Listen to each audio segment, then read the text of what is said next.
With Mark Mulder, Manny Actor, Carl Ravitch, Spotlight highlight. You see it over our shoulder. Madison Bumgarner on the mound. That's been automatic for the Giants to get the Nats in a must-win game for Washington. And they, of course, are back in San Francisco.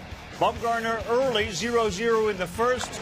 Fastball and slider were filthy. They both were. He was locating them to both sides of the plate. You see that long arm delivery, and that ball jumps on you real quick. There's the breaking ball for the strike, and it's not the velocity, although that's mid-90s. I mean, he's 91, 92, and he makes you look silly. But I think everything's so slow. You can see how slow he is over the mound, and then that ball just jumps on you. He also throws across his body, so it makes it very tough for the hitter to pick it up. Meantime, Fister, who's been a big game pitcher, was outstanding. He has been great against San Francisco.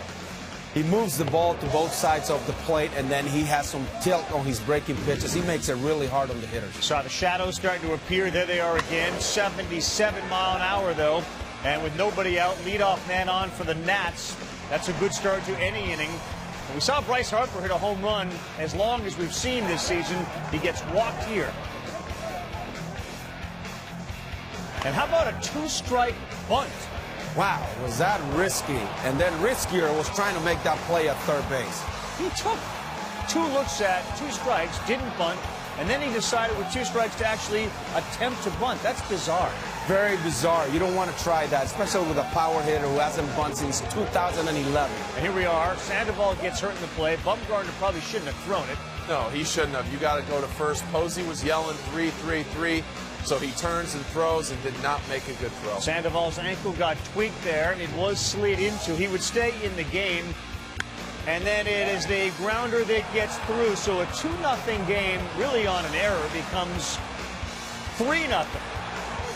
Yes, a bizarre bunt becomes a 3-run lead. They weren't done attempting to bunt. That's to show that Sandoval's okay.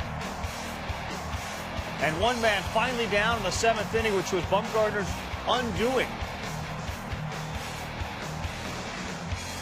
As for San Francisco, their offense not there to help out Madison on this day. In Game 3, thanks to the 3 runs and Bryce Harper's offense and defense were the difference. Well, he did a little bit of everything. This is not an easy outfield to play with the swirling winds in San Francisco. Makes it tough, especially with the way the sun, high sun sky today. A lot of attention being paid to Lorenzo Cain. That's a huge play for Harper there with a man on. Would have totally changed the inning, and this does change the inning in the 9th. So quiet with his body and just use his hands and generate so much bat speed. When he's going well, right, man? That's when he's quiet. When he's not going well, he's doing his thing when he's going well. Not so quiet. He is doing his thing. You know what else he was doing? He was networking. 4-1, Nationals take care of the Giants. All of a sudden, they get a game in this series, and it feels a whole lot different because they were able to beat Bumgarner, who you couldn't beat. Well, he's good, and we talk about he did better on the road this season than he did at home, but in the playoffs, that really means nothing. It was just that error. Otherwise, we're looking at a 0-0 game. Right.